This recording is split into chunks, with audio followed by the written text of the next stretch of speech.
తెలంగాణలో ఇవాళ రేపు కొన్ని జిల్లాల్లో భారీ వర్షాలు కురిసే అవకాశముందని హైదరాబాద్ వాతావరణ కేంద్రం వెల్లడించింది.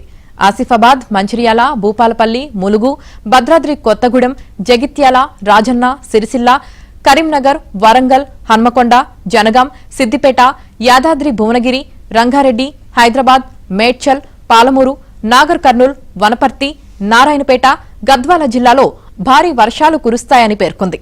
ఈ మేరకు ఆయా జిల్లాలకు ఎల్లో అలర్ట్ జారీ చేసింది. అటు ఏపీలోని పలు జిల్లాల్లో వర్షాలు కురుస్తున్నాయి.